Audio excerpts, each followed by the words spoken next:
பாஜக கூட்டணியில் இருந்து வெளியேறினார் ஏக்நாத் ஷிண்டே. மக்களிடம் பகிரங்கமாக மன்னிப்பு கேட்டார். அதாவது மகாராஷ்டிரா தேர்தல் முடிவுகள் அதிகார விளையாட்டை முற்றிலும் மாற்றிவிட்டது. 2.5 ஆண்டுகள் முதலமைச்சராக இருந்த ஏக்நாத் ஷிண்டே தனது எம்எல்ஏக்களின் எண்ணிக்கையை அதிகரிப்பதிலும் உத்தவ் தாக்கரேவிடம் இருந்து சிவசேனாவின் பாரம்பரியத்தை வெல்வதிலும் வெற்றி பெற்றிருக்கலாம். மேலும் ஷிண்டே முதலில் முதல்வர் நாற்காலியை இழந்தார். இப்போது உள்துறை அமைச்சராகும் அவரது ஆசையும் நிறைவேறவில்லை என்றும் தெரிகிறது.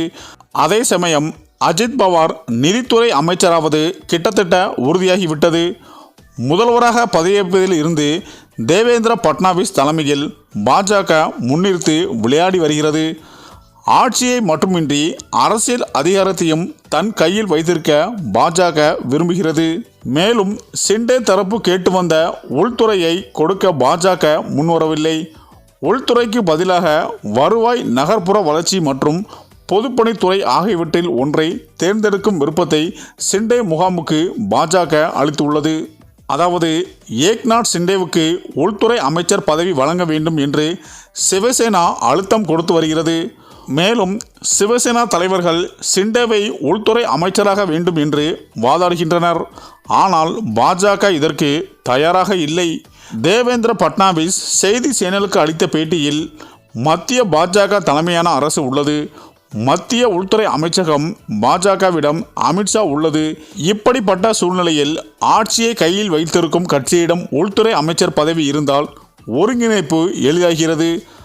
பட்னாவிஸ் நீண்ட காலம் உள்துறை அமைச்சராக இருந்தார். மேலும் ஷிண்டே முதல்வராக இருந்த 2.5 ஆண்டுகள் கூட உள்துறை அமைச்சகம் பட்னாவிஸிடம் இருந்தது.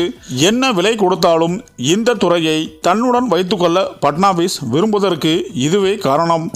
ஆனால் உள்துறை அமைச்சகத்தின் கோரிக்கையில் ஷிண்டே தரப்பு உறுதியாக உள்ளது. இப்படிப்பட்ட சூழ்நிலையில்தான் ஷிண்டேவுக்கு வருவாய்த்துறை, நகர்ப்புற வளர்ச்சி, பொதுப்பணித்துறை போன்ற துறைகளை பாஜக வழங்க முன்வருகிறது. ஆனால் ஷிண்டேவோ தலைகீழாக மாறிவிட்ட நிலையில் அதற்கு ஈடாக உள்துறையை ஏக்நாத் ஷிண்டே விரும்புகிறார். இந்த நிலையில்தான் இவர் உள்துறை அமைச்சர் பதவி கேட்டு வந்த நிலையில் பாஜக தரப்பில் உள்துறை அமைச்சர் பதவி கொடுக்க முடியாது என்று திட்டவட்டமாக கூறியிருக்கிறது. இதனால் மன உளைச்சலில் இருந்து வந்த ஏக்நாத் ஷிண்டே இறுதியாக பாஜக கூட்டணியில் இருந்து விலகுவதாக தற்போது அதிகாரப்பூர்வமாக முடிவெடுத்து உள்ளார் என்பதும் தகவல்கள் வெளியாகி பாஜகவினரை கடும் அதிர்ச்சியில் ஆழ்த்தியுள்ளது என அரசியல் வட்டாரங்கள் கூறி வருகின்றனர். சரி, இந்த வீடியோ பற்றிய உங்கள் கருத்துக்களை கமெண்ட்ல சொல்லுங்க. மேலும் வீடியோ பிடித்திருந்தால் லைக் பண்ணுங்க, ஷேர் பண்ணுங்க, மறக்காம நம்ம சேனலை சப்ஸ்கிரைப் பண்ணிக்கோங்க. நன்றி.